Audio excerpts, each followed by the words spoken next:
সমস্ত ডিস্ট্রিক্টগুলি পশ্চিমবঙ্গের আপনার ফেয়ারলি ওয়াইডস্প্রেড রেনফল হওয়ার সম্ভাবনা আছে। আগামীকাল পশ্চিমবঙ্গের সবকটি জেলাতে আইসোলেটেড রেনফল হওয়ার সম্ভাবনা আছে, এক্সেপ্ট দার্জিলিং, জলপাইগুড়ি এবং কালিম্পংয়ে স্ক্যাটার্ড রেনফল হওয়ার সম্ভাবনা আছে। দ্যাট ইজ 23 তারিখে।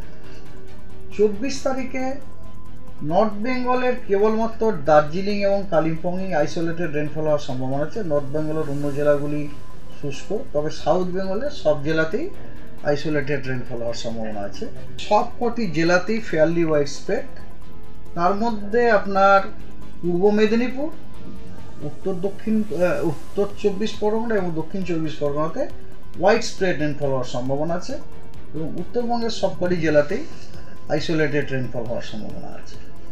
ষষ্ঠ দিন মানে 27 তারিখে দক্ষিণবঙ্গের সব জেলাতেই ফেয়ারলি ওয়াইডস্প্রেড রেনফল হওয়ার সম্ভাবনা আছে এবং উত্তরবঙ্গের জেলাগুলিতে আইদার স্ক্যাটার্ড নয়তো ফেয়ারলি ওয়াইডস্প্রেড হওয়ার সম্ভাবনা আছে। ফেয়ারলি ওয়াইডস্প্রেড জেলাগুলি হচ্ছে জলপাইগুড়ি, আলিপুরদুয়ার এবং কালিম্পং। নর্থ বেঙ্গলে কোনো সতর্কবার্তা আমাদের নেই, কিন্তু দক্ষিণবঙ্গে thunderstorm, lightning, rain, gusty wind with maximum wind speed 40 to 50 km/h তার সতর্কবার্তা দেওয়া হয়েছে এবং হেভি রেনফলের ওয়ার্নিং দেওয়া হয়েছে পূর্ব মেদিনীপুরে এবং 24 পরগনাতে।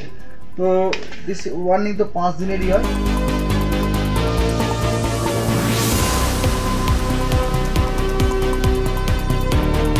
এর সাথে সম্প্রতি একটা ঝড় বৃষ্টির সম্ভাবনা একটা শোনা যাচ্ছে। তা আমরা প্রস্তুতির জন্য সবসময় মিটিং করি এবং এবারেও তাই মিটিং আমরা করছি।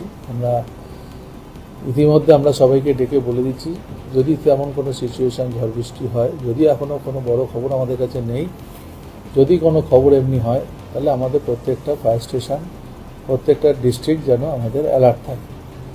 আমরা আজকে সাউথ বেঙ্গল বলে দিচ্ছি, নর্থ বেঙ্গলকেও আমরা ডিজি সাহেব জানিয়ে দেবেন। আমাদের বিশেষ করে এই সময় আমরা 84টা টিম তৈরি করেছি যারা বিভিন্ন জায়গায় অ্যালার্ট থাকবে এবং আমাদের ডিওফোরা তারা যোগাযোগ রাখবে, সিএসসির সাথে যোগাযোগ রাখবে, স্টেট ইলেকট্রিসিটি বোর্ডের সঙ্গে যোগাযোগ রাখবে, বিভিন্ন ডিপার্টমেন্টের সঙ্গে তারা যোগাযোগ, ডিজাস্টারের সঙ্গে যোগাযোগ রাখবে।